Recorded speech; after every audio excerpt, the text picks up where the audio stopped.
Hello and welcome to this eSchool Media webcast. My name's Andrew Barber and I'm a senior contributing editor here at eSchool Media, and I'll be acting as the moderator for today's presentation, which is being sponsored by School Dude. And over the next hour, we're going to talk about time. It's in short supply for all of us, I know, and so we're going to explore how IT automation can help your institution save some of that very valuable resource and free up employees perhaps to tackle other tasks. And before I introduce our speaker and we dive into that discussion, I'm just going to take a couple of moments to talk about the console we're using today and how it works. First, you should all know that we are recording the event, and in a couple of days, we'll send an email out to everyone that will contain a link to the recorded event, and you'll also be able to download a PDF of the presentation from that same email. And second, please ask questions. You don't have to wait until the end of the presentation before you do so. At any point, if you have a question, just type it into the Q&A box on your console and hit the submit button. And I think we'll easily have 15 minutes at the end when our speaker can answer your questions. We also have a chat function, which if you look down at the bottom of the console, you can see a little blue icon down there. That's the group chat icon. And use the chat to talk among yourselves, or you can contact me or the eSchool Media team if you have any technical issues during the course of the webinar. But please don't use the chat to ask our speaker questions. He's just simply not going to have time to monitor the chats. So if you have a question for him, please use the Q&A panel instead. And with that all out of the way, let me go on and introduce our speaker today. Chris DeJunis is an applications engineer at School Dude. And he's worked in the software as a service industry since 2008, and he joined School Dude in early 2014. And in his position, Chris conducts product demonstrations for clients. He consults with partners, researches product ideas, and moderates online PD seminars on a variety of operational management topics. Welcome, Chris. As always, it's a pleasure to have you here with us today. Thank you very much, Andrew. It's a pleasure to be back. I've been out on the road lately, traveling a bit, and it's always nice to come back and join you and Janice and eSchool Media for these types of presentations. Again, my name is Chris DeJunis, one of the application specialists here at School Dude. Here is today's agenda that we'll be walking through. We're going to get started here today with a few slides that just talk about some of the different stats in the tech industry. We'll look at some government studies based off of how pervasive tech is in the education landscape. We'll add some context to that with some numbers there as far as cost and what spends are really going on in the industry. From there, we'll talk more about the new technology suite that we have been working on, with really automation being the theme with that behind that discussion.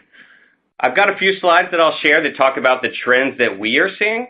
Myself, my colleagues, not only do we travel a good bit to different conferences, on-site consultations with our existing clients and prospects, but we do also spend a good bit of time here in the office doing presentations, webcasts such as this, conference calls and conversations. So we get to talk to a lot of people specifically in that ed tech industry, whether it is private schools, public K through 12, independent schools, all the way up through higher ed. We work with all of you.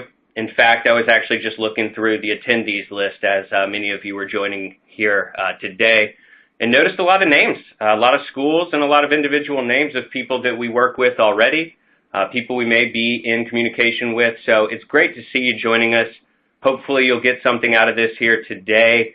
Please, I will reiterate what Andrew said, ask questions as we're going through into that Q&A session, interact with yourself in the group chat, and we can certainly hopefully learn some things from each other. If you're on the East Coast like myself, hopefully you in the ed tech realm there wrapping up your days, and then on the West Coast there, I hope you're getting to enjoy some lunch as the day's going through.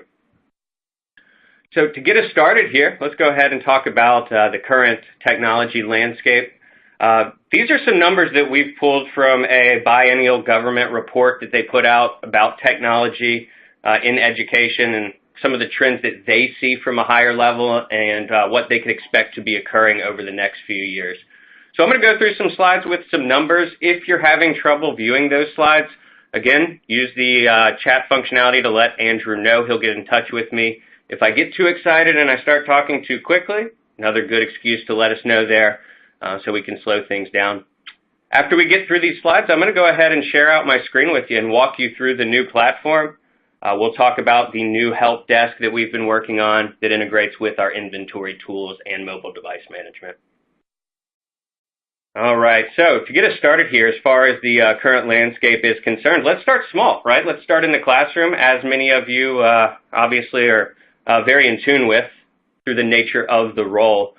So I'm preaching to the choir, right? Technology in the classroom is something that we've been seeing for decades. It's not like it's a new trend by any means. So here, if we look at the first number there, 96% of teachers, we could probably just call that 100%, that technology is obviously playing a significant role in the classroom here. Nowadays, the technology that they see, crazy, from Apple School Manager and Apple Classroom, things of that nature, all the way down through smart projectors and some of the different laser projectors we see out there. It's so ingrained in the classroom. I think you can see across the board with these stats, this isn't a trend that we're going to see reversing itself anytime soon. So we can safely say that figuring out how to automate some of the tasks related to managing this technology and being able to provide good customer service to our instructors, teachers, faculty, and staff is going to be increasingly important. Now, let's put some context behind that, right? So we can all agree technology is here to stay in the classroom. When we look at this out across institutions in general, and I've got some higher ed references in here as well as some K through 12, since we do have both groups represented here today. But really, what this boils down to is there's a lot of money being spent in this realm.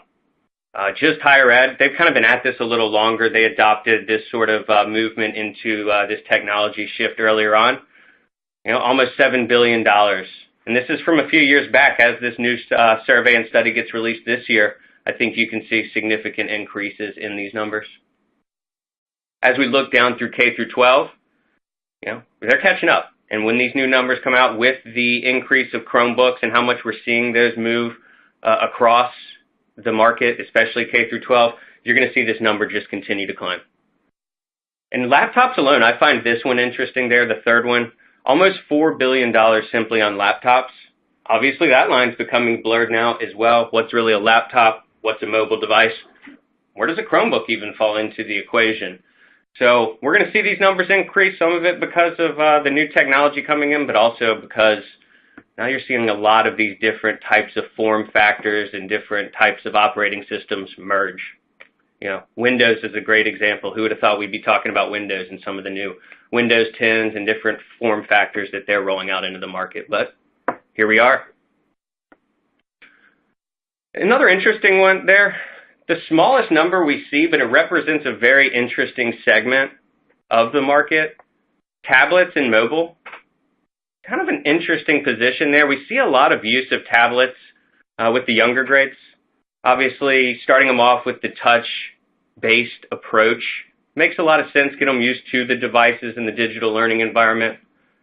But as we continue on here, you'll see we're getting a lot of different uses and a lot of different types of technology that aren't necessarily owned by the school anymore. And I know a lot of you have seen this, obviously, again, preaching to the choir, but I'm sure some of you accommodate bring your own device type of programs. I'm sure many of you cringe when I say BYOD or bring your own devices. That's probably brought some headaches in the past and can really be an issue to deal with when you have all of these different types of devices and operating systems showing up at your doorstep, and it may not necessarily be something that you had a plan for. But back to where we were going with that, tablets at the younger grades, and then you start to see it fade off, right? It starts to kind of tail off there at the end. As you move from middle school to high school, that's when we're moving to laptops. That's when we're seeing the emergence of the Chromebooks.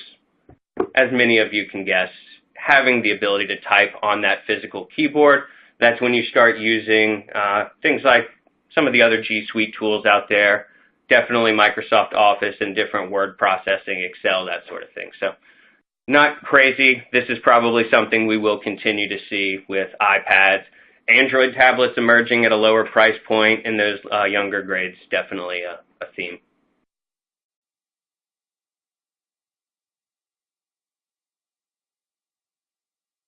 All right, so as we move on here, really what it comes down to, as these different devices are showing up, the numbers of devices continue to show up, the support's going to have to increase, right?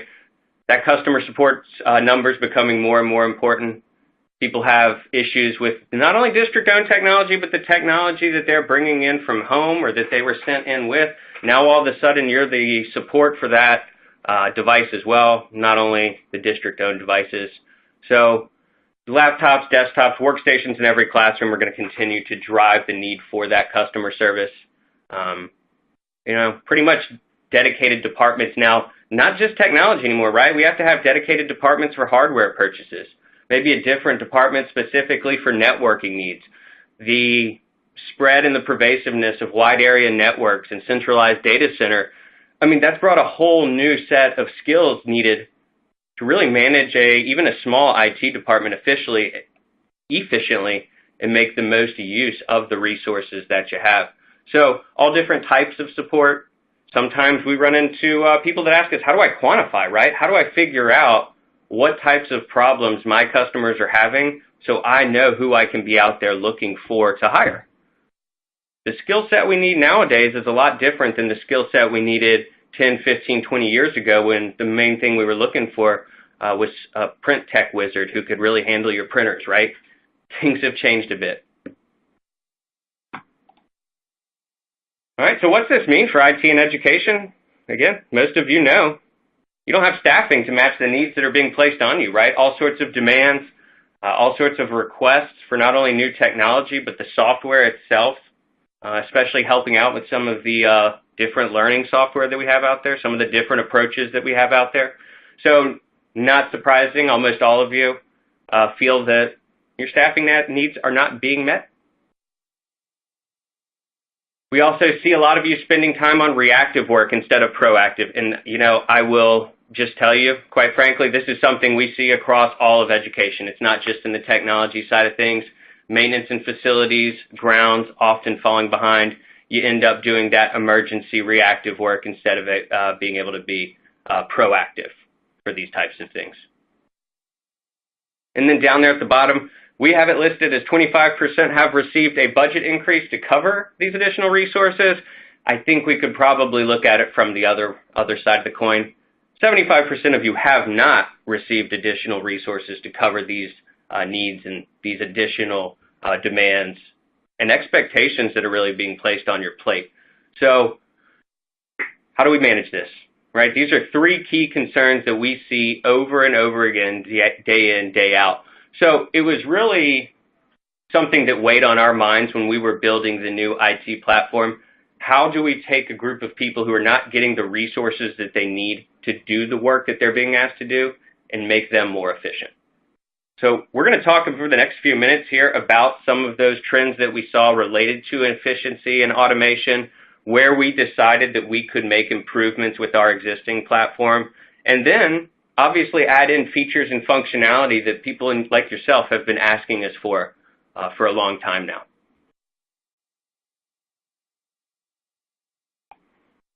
All right, so how are we going to help out with automation? Great keyword, buzz phrase nowadays. And the 4 items that we're going to focus on here: increasing visibility to your network, to your customers, right? We can call that the perception gap. We hear that all the time. Centralized inventory of IT assets. How many different platforms are y'all using right now to accomplish something that probably could be done within one platform? Increase control over assets, people, and processes. Let's face it, if you're relying on your customers to let you know something is wrong, or you're hoping that they don't do something wrong, you've probably already lost that battle. So how can we put them in a bit of a box? Or at the very least, how can we become aware when they do something outside of that box? Again, trying to be a little more proactive instead of reactive, especially if we can increase the customer service, again, closing that perception gap. And then obviously improve efficiency and effectiveness to put time back in your day. I know most of you didn't get into this just to simply answer tickets for people who can't figure out that the printer wasn't plugged in. You probably want to make a difference in students' lives, whether that be improved education experience or new technology that you found that you can help implement to make them more effective. So if we can get you focusing on those sort of things instead of the day-to-day picking up the pieces, that's going to improve the customer service experience that you provide to your customers. So these would be the 4 primary areas that we touch on here. And after this, again, I'll share out my screen. We'll get into the platform, and I'll show you how we actually tie it back into this.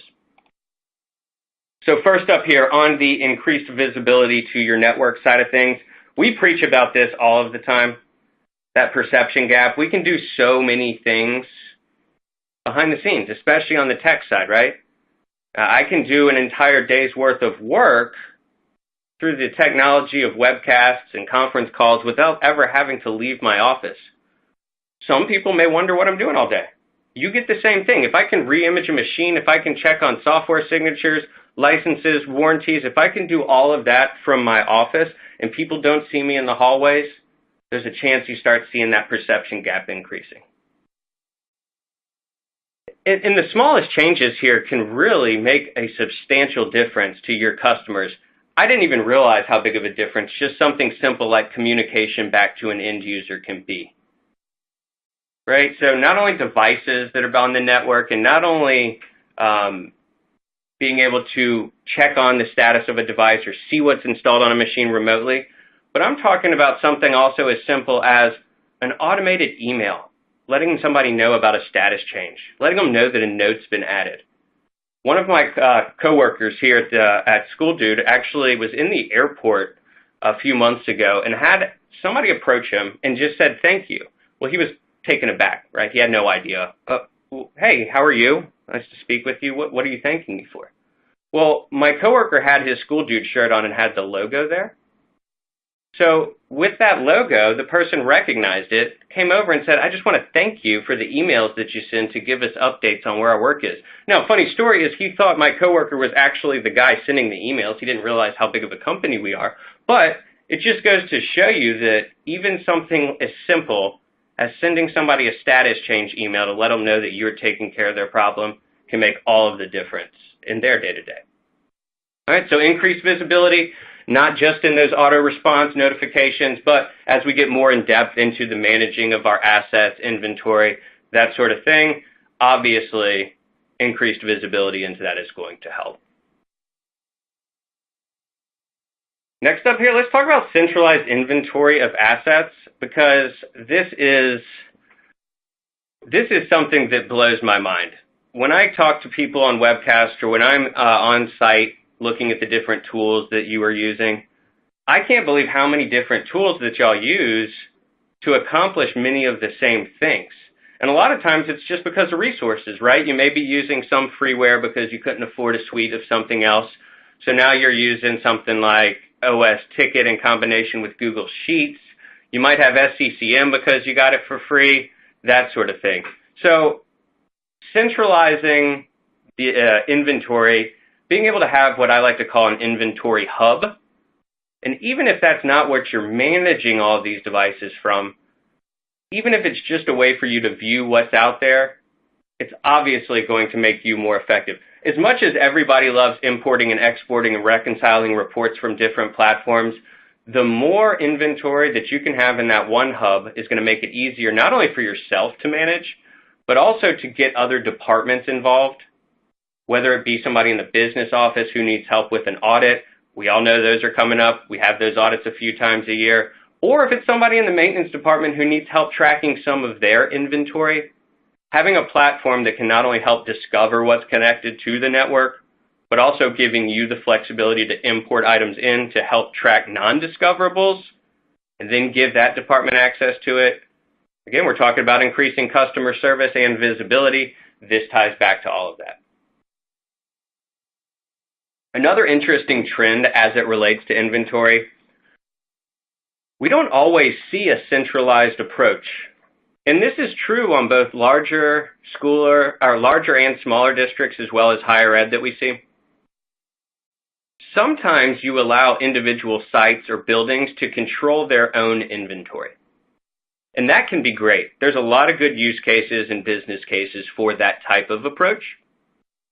But it can be incredibly hard to manage if they're purchasing their own set of laptops, or if they're purchasing new printers or projectors, and they don't have to go through the IT department to do it. So when you have a location-based inventory approach like that, it can be difficult for you to keep up with what was recently purchased, and then you're supposed to somehow report on that later back to the business office. So something that we've rolled out and that we see people having success with is something we call a status change engine. So status changes can be managed based off of other actions that can trigger that. So we can talk more about that, but something as simple as being able to import inventory into the system. Have that as a default status saying in inventory. Later on, the IT department may scan the network to actually pull in the hardware configurations and specs on that machine. That successful scan can then trigger a status change.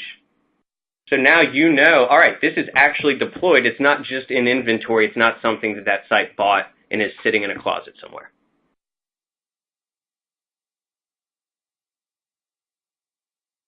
All right, so increased control over assets and people, and I touched on this a bit as we were looking at all 4 examples on the one slide. MDM is a great example of this. If we're going to trust people to bring their own mobile devices onto our network or use district-owned devices that we purchased for them, I don't know that we should trust them to also follow all of the rules. So it's setting up something as simple as a profile that routes my mobile traffic through the same proxy that my other web traffic is going through. That's a base level thing that we can do. Get a little extra control over not just the asset itself, but the people that are using it.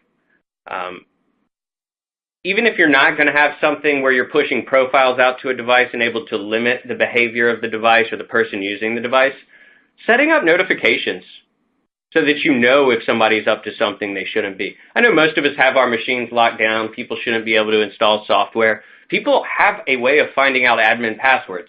It's crazy, right? You didn't tell anybody the password, yet somehow a teacher found out, or even worse, a student found out, and now they're installing software you didn't know about. There's no reason you shouldn't be able to set an alert so you know when new software is being added to any machine within your network. Same thing's true for tickets, right? We're not just talking about our customers out there, but we also have employees that we're responsible for monitoring. So if I can set certain parameters under the idea of customer service, if I have a rule that says all tickets must be touched, you have to address this ticket within 24 hours so our customers know we're working. We're trying to close the perception gap, right? Well, I can get an alert if my team isn't meeting those expectations. If they're letting tickets sit around too long, if it's been open for too long and I haven't changed statuses, that impacts that perception gap.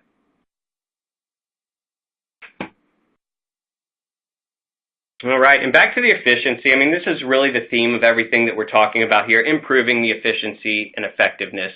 If we can streamline what we're doing, stop spending so much time being reactive to those basic things, if we can use things like a knowledge base, or if we can pick up trends within our data so we can provide training or best practices to people who have the same problems over and over again, again, it increases the customer service, but it's also putting more time back in your day so you can do the things that you probably got into this job to do in the first place.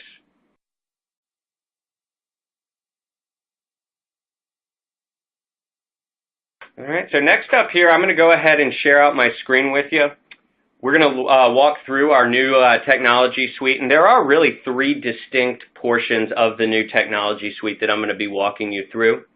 The help desk obviously has been rebuilt, and that's something that we are in the process of rolling out to new clients and transforming existing clients. So I will start off there as I walk you through the changes we've made. But I'm also going to tie in the inventory component so you can see what type of information that we actually discover from our network scans. And once we have the inventory lists built out, we're able to associate that inventory to help desk tickets and back and forth. So I'll demonstrate that as we go through. And we'll also touch on some of the mobile device management, some of that automation of profiles and locking those types of devices down as we go through here. Some of the new features that I'm going to be touching on, what you see on the screen right now, the alerts that I was just talking about. Those are customizable. We'll move through. I'll show you some different alerts that we have pre-built into the system, but also some custom alerts that I've built out. Pretty much any type of filter that we can set up in the system can also be set up as an alert, so you can be more proactive now. Two-way communication. This is one of my favorite enhancements within the help desk portion of the suite. I know a lot of people out there using different help desks or different automated systems. They get notifications from the system, right? A system-generated email based on status changes or anything like that. The enhancements we've rolled out now allow your customers to reply back to those status change emails or any sort of system-generated email. When they reply back, we actually take their response and add it to the notes portion of the ticket. In the past, you had to click on a link or you had to actually log back into the platform to do that. I've seen a lot of different methods out there. The one we have now set up is one of the most efficient that I've seen. And again, one of my favorite enhancements here. And we've also enhanced the workflows, a lot of different routing options available. We continue to make improvements on that side of the fence with each of our new releases. So I'll show you some of the new workflow potential. So we show you how we can set up some of the automated routing to teams, individuals, and that sort of thing. So at this point, I am going to go ahead and share out my screen with you. If you do not see yours load up, or if you just see a black screen, I would suggest refreshing it. Sometimes it'll get hung up that way. If you continue to not see it, please go ahead and use that chat to let us know, and we can try to get it figured out. At this point, 1 second with me here.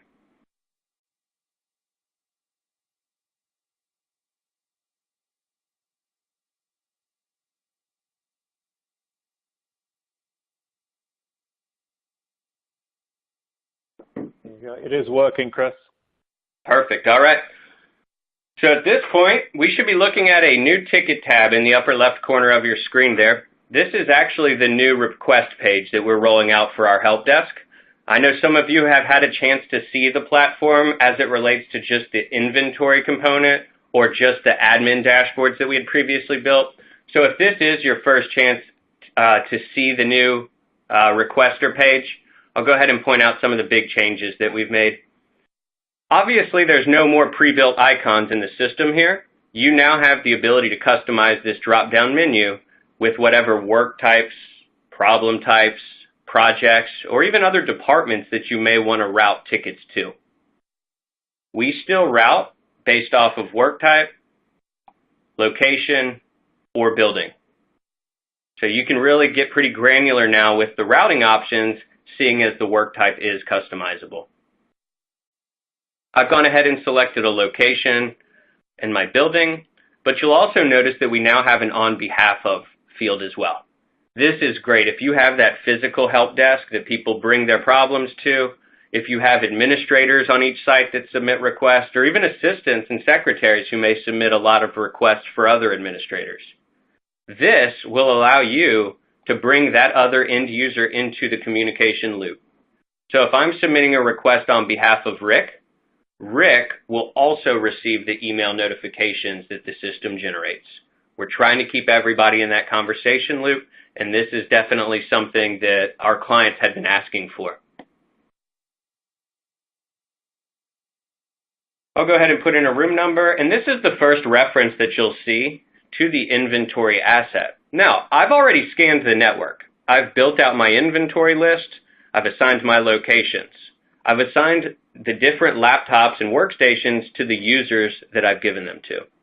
So when I hit the plus sign to add a laptop to this ticket, it's only going to show me the machine assigned to the user making the request, along with any shared assets from the building they selected. So in this case, I only see the laptop assigned to me and the shared printer from my office. I'll select the laptop, and I'm going to go ahead and hit Create Ticket. I'm also excited to announce that we support email to ticket with this new platform. I know some of you have experience with that. If you do not, this is an email address that you can provide to your customers. Any messages that they deliver or that they send to it will be converted into a ticket and dropped into the help desk. There's a lot of good uses for that. I typically recommend, if you already have your customers trained up on filling out a form and getting as much out of them as possible, definitely continue doing that. If they have trouble getting requests in and they're mugging you in the hallway, hitting you with the drive-by request, text messages, you name it, email to ticket is going to be a great option, because now when they grab you while you're doing something else, you can ask them to send the message to that inbox. That way you can track it. There's a ton of good reasons you could come up with for why they need to do it, but easy enough. Please send an email to that inbox. Now, one of the other features I'm going to point out to you here is the cancel ticket button. If I can slide down for us. There we go. So you'll see a cancel ticket button, because chances are that customer, that end user, is going to restart their machine at some point, and it's magically going to be working again. We've all been there. So what do they typically do? They're either going to send in another email, they're going to submit another request, or even worse, come by and bother you again. Now we're empowering them to actually cancel the ticket themselves. We're going to ask them why, and we're going to change the status to canceled by requester, so you and your team are aware of that status change. Otherwise, if they exit out of this individual ticket view, they also have a historical list of all of the requests that they've ever submitted. So if they want to see what happened with one of these, what resolution was added, maybe who it was that took care of the problem because they want to go out and buy them a six-pack, we can always hope, right? They can actually click on this pencil icon here and see if any notes have been added or if any resolution has been added to the ticket. I'll also point out that this is the Notes tab I was referring to earlier. Once this ticket was closed, the system sent an email to the requester. If Vic were to reply back to the system-generated email, his response would be added to the Notes tab right here. That would also trigger an email to be sent to the technician, so they're aware that a note has been added here as well.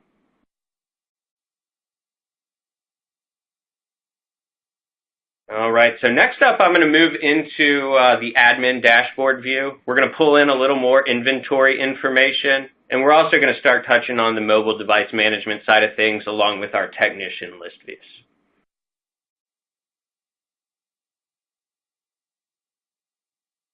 All right, so we're looking at the new admin dashboard that we've put together here. The feedback we got from the legacy platform, people told us there's a lot of space here. There's a lot of options. I really just need to find those tasks that I'm doing on a regular basis without having to spend a lot of time looking around for it. So that's the idea behind the dashboard that you see. It's a compartmentalized experience with very straightforward information. So in the upper left, you're looking at your open tickets, color-coded based on the status that they're in. In the upper right, I'm looking at my technician's workload, so I can easily see what my team's up to, who has the most work, if there's somewhere I can hop in and help somebody out. You can also interact with these charts now. Right-click if you want to see it as a table. You can drill down on any of these by simply clicking on it, and that's going to bring you into a list view. The same's true for your charts to the right.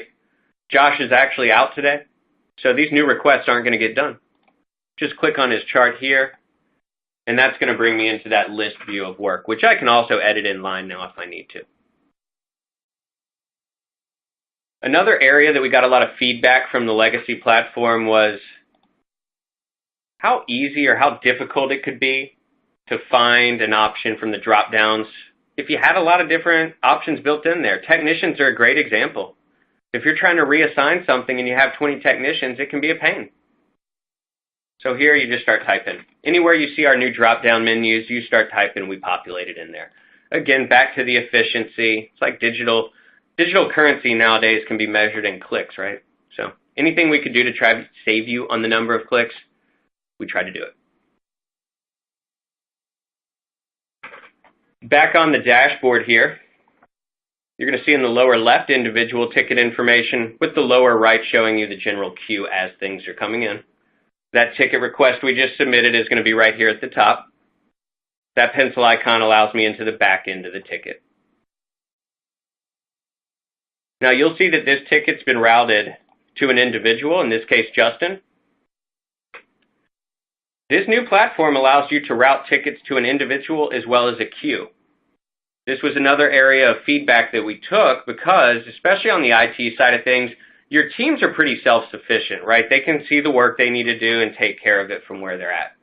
So what we did here is by allowing something to be assigned to a queue as well as an individual, if Justin went home sick or if Justin had something else to do, the rest of the queue is going to be able to see what else was there, if it's been assigned to Justin, or if they want to go ahead and take care of that work, they have the access to do so.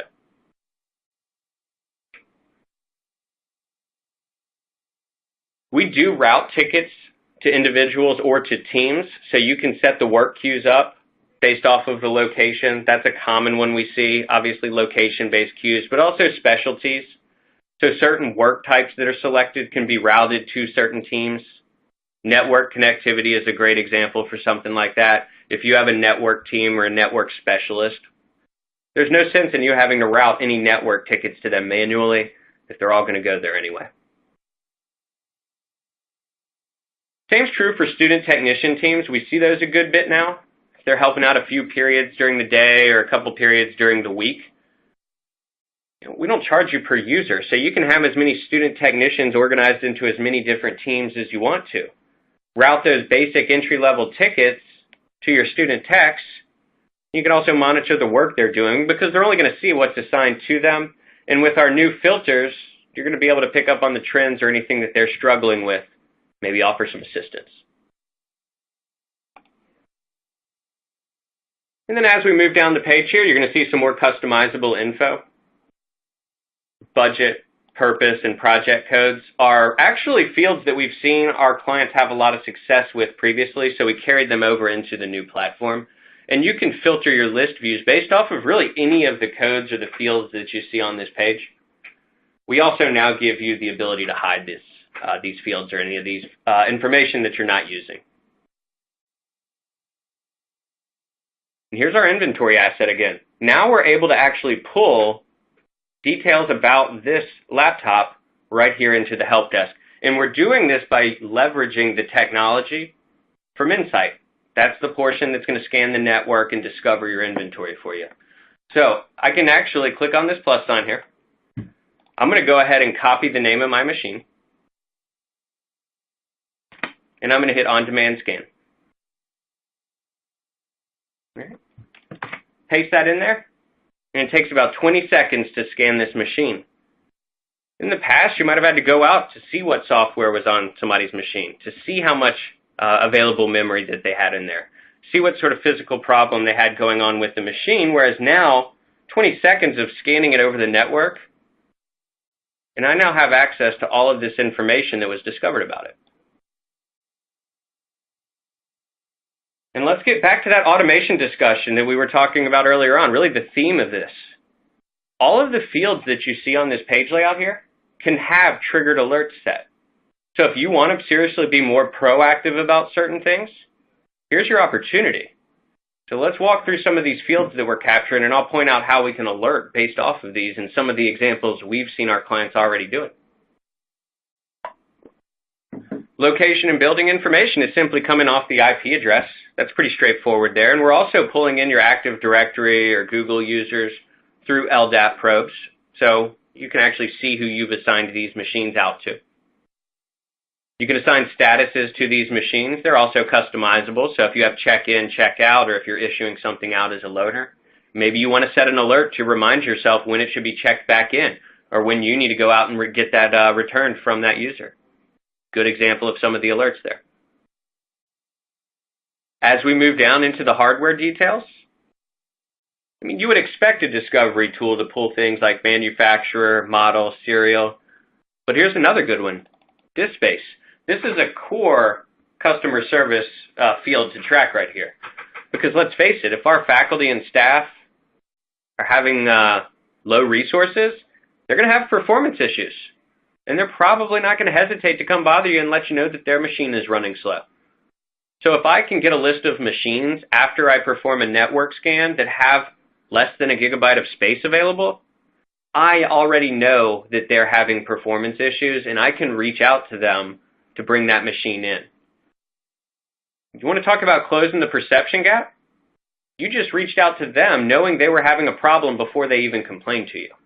That's going to leave a better taste in their mouth than having to come bother you a few times just to get this taken care of. We mentioned IP, obviously. MAC address we're capturing of the device along with the domain it's on. And here's some budgetary information. Now, obviously, I'm not discovering budgetary information from a network scan. This is imported in. So not only can you import in non-discoverables here, but you can also import things like budgetary information and add it right alongside of what we discovered from our scans. So here we're talking about that visibility with other departments getting people involved. If I have somebody from the business office that I know is going to ask me for an audit for Title I devices at some point this year, I might as well track the funding source of this machine right here in the same platform. It would be silly not to, because otherwise you're using a different tool. You're going to have to export it out and try to reconcile that anyway. So we can actually provide you a breakout, a map showing, all right, what assets are located at what location and what funding source did I use to purchase those. You'll see other hardware configurations up at the top, like what displays are plugged into this machine, but I really want to point out software. You've got a software list right here. So if you have somebody claiming they can't find something, or if you suspect they may be using a version of a certain software that conflicts with a version of something else, you can actually check it right here. You hit your drop-down menu, and you can search in line, just like that. You'll also see a full ticket history along with warranty discovery. So anytime I associate a ticket from the help desk to this laptop, I have a record of it on my inventory page. So if you're looking for a full service history to go along with financial data, tech specs, hardware configurations, you got it right here.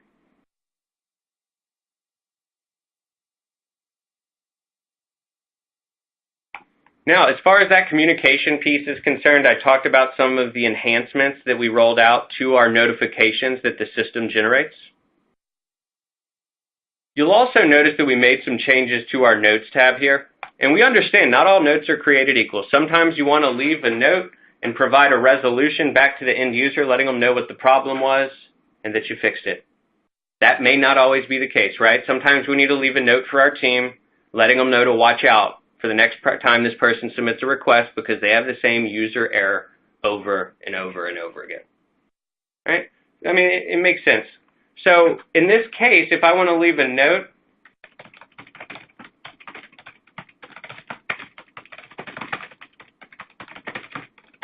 all right, so I'm not just going to give them the software here or give them the admin password. They're going to have to tell me more about it. So I'm going to go ahead and send this on back to them and apply it. Now, on the other hand, I'm going to leave another note for my team. It could say,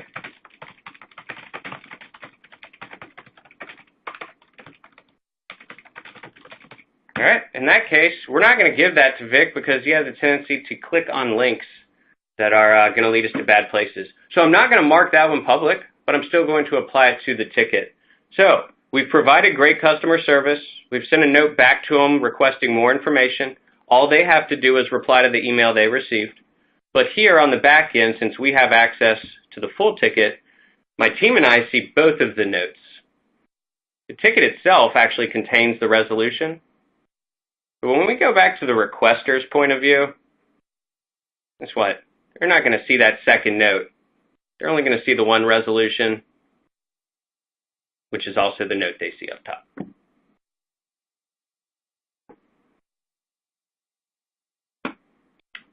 So I'll also point out here the ticket list filters that we have and how those tie in with the alerts before we wrap it up with some question and answer. But here you'll see the ticket list perspective that we provide. And in fact, this is actually the default view that most technicians choose. Right? Dashboards are nice for admins, supervisors, that sort of thing. Most technicians I work with, they want a list of work. Tell me where the problem is, who's having it, and what the issue is. So you can customize this list. Want to play favorites, drag the requester up front. The drop-down arrows here actually allow you to add or remove any data points from these views that you may or may not be interested in. You can also filter in line on the fly here. So instead of having to run a full-on report, you can quickly start parsing through the data. If I'm looking for only Bob's issues from last month, well, I'm going to start parsing through this. Instead of 1,400 tickets, I only want to look at Bob's tickets. right? So we can start whittling away. Now we're down to 59. But I'm really trying to figure out what his laptop problems were from last month because he kept complaining about performance issues. So now let's keep on going. I'm going to say work type is laptops. And remember, I only want to see them from last month. So I'm just going to say a created date of last month. So we started off with 1,400 tickets. Now we're down to the 3 laptop problems he was having last month. And I think we can safely assume that we may need to teach him about some of those links we were just talking about and probably explain to him why we don't allow them to download software. Now, if you set up one of these filters that you like and you save it as a report into your drop-down menu, you can also create the same filter as an alert that can be emailed to you. So that's how we can be a little more proactive, right? It's great to be able to react, look at trends, figure out where I can provide better customer service. But if we head over to our Setup tab and then our alerts, I'm going to show you just some of the sample ones I've created here. And they have everything from inventory data, like low hard disk space. Maybe you want to know 30 to 60 days out that a warranty is expiring. We can accommodate that.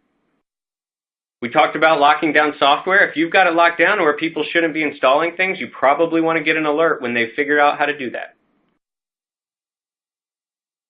Customer service metrics are a focus for you. Consider building out alerts that mimic your customer service or SLAs that you've created.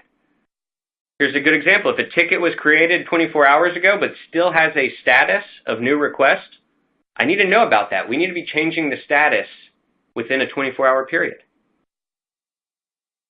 So this alert concept is a great way for you to be more proactive. As you create these alerts, you can also assign them to specific technicians. So they can actually have a dashboard of alerts that are specific to their responsibilities. This can be set as your staff or your technician's homepage. When they log in, they're presented with a dashboard of the most urgent things that they need to take care of. They're one click away from drilling in. So here's those one. Here's 4 that were created yesterday, still in a status of new request. I know that these are the first things I need to take care of here today.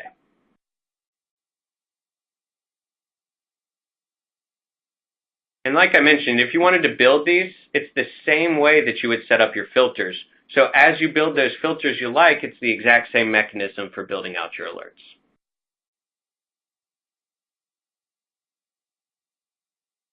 So just a few little previews there, some teasers about how we've really tried to incorporate automation into the platform to make your life easier, allow you to start being a little more proactive in that customer service that you're providing, so that you can put more time back into the things that you probably actually want to focus on and increase some of the student and faculty and teacher experience on a day-to-day basis. So I'm going to go ahead and get out of the platform here and back into the presentation. And I will also get Andrew's help to see what sort of questions we have as I pull up a poll question for everybody to take a look at as well.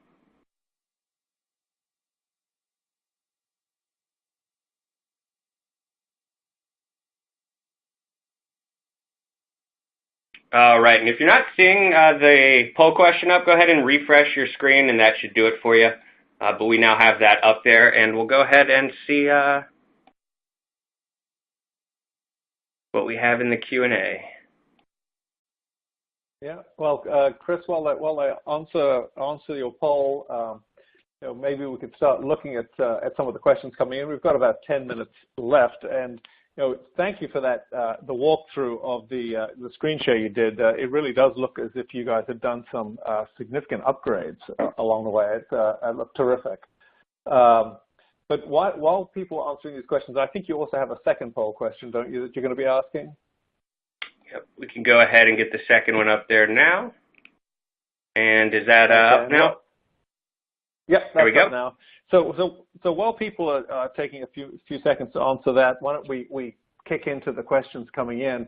And the first question came in from Tracy, and she wanted to know whether the help desk is going to replace incident management, and if so, when is that rollout scheduled?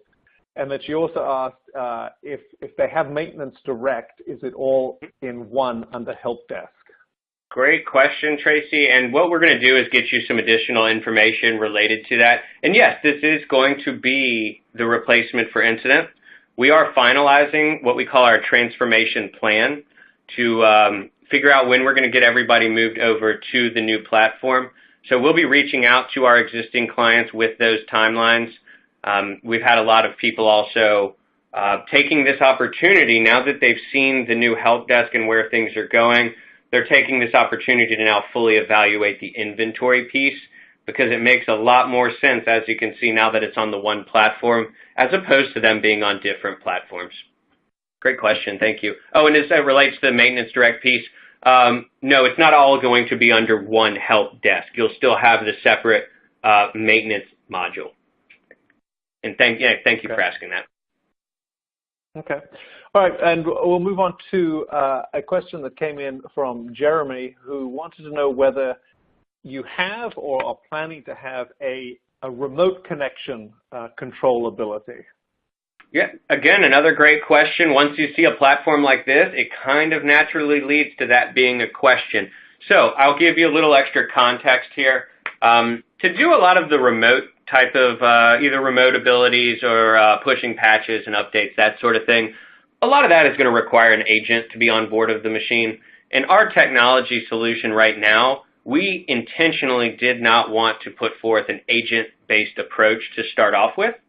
We wanted to have a lightweight network scan in order for our client base, again, this is specifically built for our clients in EdTech, to be able to manage something like this without having to dedicate so many resources to different agents for different operating systems and that sort of thing. So we are evaluating some agent-based offerings, which would include something like, remote capabilities, but that's a ways off. We're really solidifying this platform now with the release of the help desk into it, but it's something I would certainly say stay tuned for because it's on our radar. Okay. All right. Well, thank you, Chris.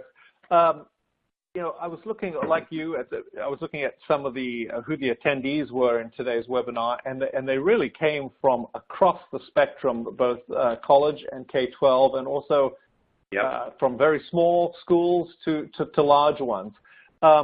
Is there, what size schools, districts, colleges does Dude Solutions typically work with? Is there a sweet spot, or do you sort of scan the whole spectrum? Yeah.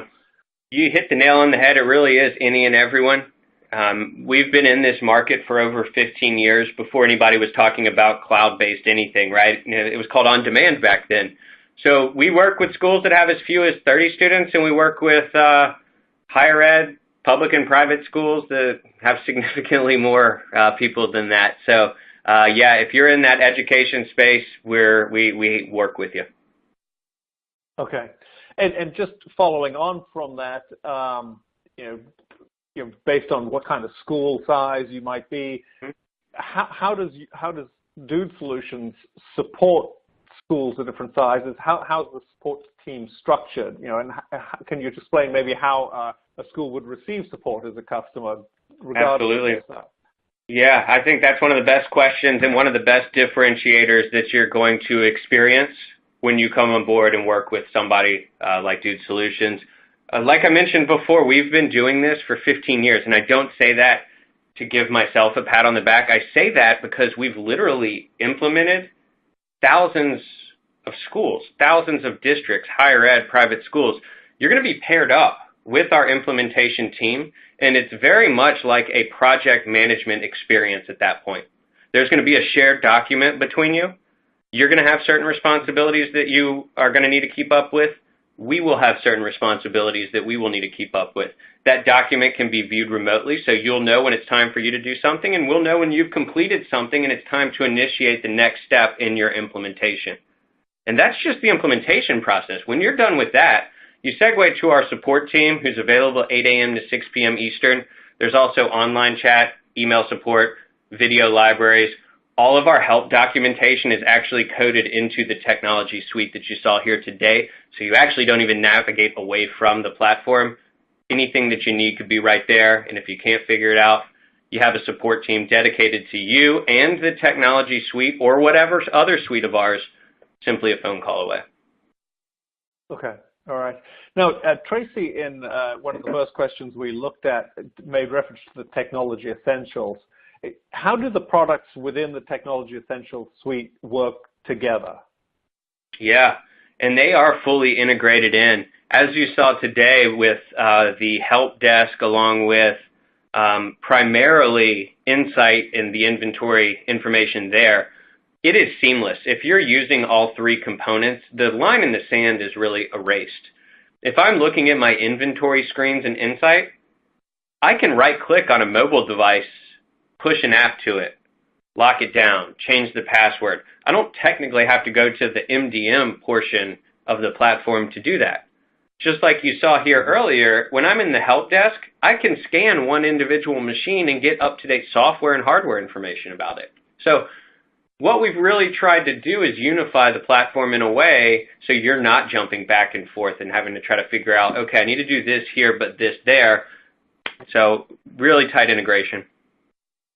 Okay, all right, good. And one other question, and for anyone out there, we're running out of time. We've got 4 minutes left. If you do have a question, if you get it in right now, we might be able to reach it. But Chris, one question I have here is about work queues, and what's the best way that you found to organize work queues? That's a bit of a philosophical question. Some of it's going to depend on your team, and some of it's going to depend on your location. So it's always interesting working with somebody in the city, right, who may have 1 or 2 buildings, but they have 20,000 students, whereas a more rural location may have, 5,000 students, but all of a sudden they're dealing with 10, 15 different locations. So in that case, I'm going to have a location-based queue because I can't afford to have my limited resources driving all over the county or driving all over the city. Now, if I'm in a more rural area, or if I'm in a more urban type of area, and I've got a taller building and my guys are just walking up and down a few flights of stairs, then I'm probably going to try to organize my queue as more of a specialty, more of a specialist-based work type of queue, so I'm routing and making efficient use of my resources by focusing them on what they're best at. So almost like instead of a jack-of-all-trades type of approach, more of the specialties type of approach. All right. And as we wrap up here, there's someone wanted to know about the kind of session that you are planning to have at ISTE this year, and she missed your registration for Dude University and wants to know what you're going to be doing at ISTE. Yeah, we will have. Yeah, absolutely. We'll be at ISTE and COSIN to do some sessions on the similar type of thing, talking about automation within the new platform. We'll have a number of us out there at ISTE as well, trying to set up some smaller sessions where we can do some one-on-ones. If you've been out there before, which I'm guessing you have, Bonnie, it can be a bit much. And what we find ourselves a lot of time doing is it's almost like an arms race when you're in the expo hall at those places. So a lot of times we reach out to a lot of our clients or prospects that we know are going to be there ahead of time, and we'll try to set up more of an informal, smaller session with you outside of the classes and expo hour times. So if that's something you're interested in, I would absolutely be interested in discussing that with you and setting that up so we can have a more formal or informal and a little more laid-back conversation. All right, terrific. Well, thank you, Chris. And just following up on what you said, on the screen right now are 3 conferences, and Chris, you mentioned 2 of them right there. So there's the information for that.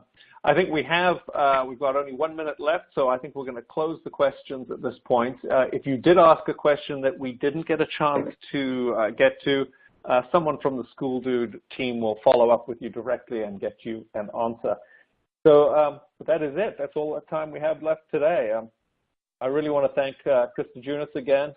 Another excellent presentation. We always expect that from you, Chris, and you delivered again. And I'd also like to thank School Dude for its support today. And one final reminder, we will be sending out an email to everyone who was on the webinar today when the recording of the webinar is ready. So thank you all, and this concludes today's webcast. Goodbye.